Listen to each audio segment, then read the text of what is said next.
మన బిడ్డలో మనం కూడా దేవుని అంటకట్టబడి ఉంటేనే మనకి అనుకున్న కోరికలు తీరుతాయి, మన పనులు కూడా ఎదురుకెళ్తాయి. కన్వే చదువు.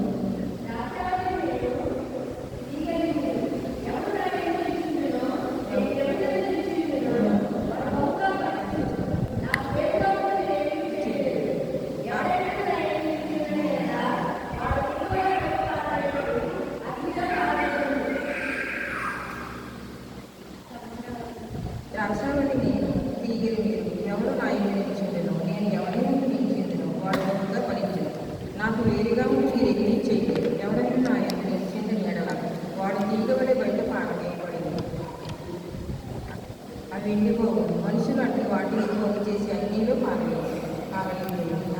అవి కాలిపోవు. నా యందు మీరు మీ యందు నా మాటలు చెందిన ఎడల మీకు ఏది ఇష్టమో అడిగి అది మీకు అనుగ్రహింపబడుతుంది. మీరు పోగుగా పలించడం వలన నా తండ్రి మహిమపరచబడింది. ఇందువల్ల మీరు నా శిష్యులకు ప్రభు అది చెప్పాడు. మీరు బహుగా పలికించడం వలన నా శిష్యులు అవుతారంటారు.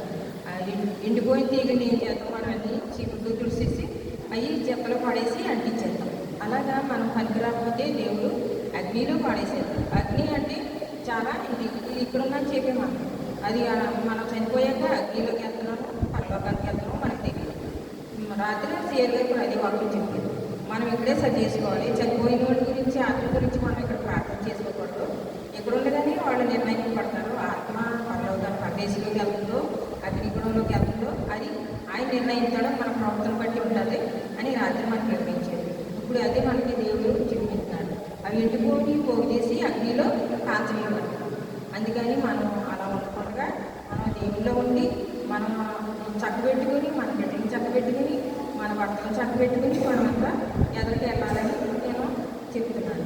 దేవుడు తన బిడ్డలందరితో కూడా మాట్లాడతారు. ప్రతిరోజు మీరు చెప్తున్నాను. నాకు అయితే అనుభవం అంత లేదు. ఏదో నేను డిసెంబర్లో వచ్చినప్పుడు డిసెంబర్ తరగట్ల ప్రార్థన పెట్టినప్పుడు ఉదయం గారు నేను ఆ పాప మోజెస్ మా ముగ్గురము వచ్చేవాళ్ళు. అప్పుడు ప్రసంగం చేసేవాళ్ళు ఎవరు లేరు.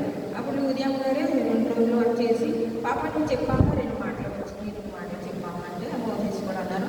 పర్లేదు చెప్పండి అన్నారు. అప్పుడే నేను దేవుళ్ళు 2 మాటలు చెప్తే కొంచెం అలా 2 రోజులు చెప్పాను. అంతకుముందు నేను ఎక్కువ చెప్పలేదు తెలుసు. అందుకని నేను ప్రతిరోజు దేవుని వాక్యం వింటాను. జయపాల్ గారు వింటాను, స్టీఫెన్ బార్ గారు తింటాను, ఈసారి పాస్టర్ గారు తింటాను. నా హృదయంలో భద్రపరిచి ఉంటాను. కానీ నాకు అనేకమైన బాధల వల్ల అవి మర్చిపోయి చెప్దాం అనుకుంటాను. జ్ఞాపక శక్తి రావట్లేదు. దాని గురించి నేను కొంచెం వెనకాడుతున్నాను. దాన్ని కూడా తీసివేయాలని నాలో ఉన్న తొందర తీసేది. నాకు ఉన్న బాధలో చాలా కుమారక్క నేను నిన్న సాక్ష్యం చెప్పాను. ఆ కూతురు గురించి కూడా చాలా ప్రార్థన చేశారు. గ్రూప్లో అందరూ సహోదరులందరూ చర్చిలోకి వచ్చిన అందరూ చింతల్ని అందరూ అడిగారు. నా బిడ్డ గురించి ప్రార్థన చేయడము అనాన్ని అడగడం లేదు.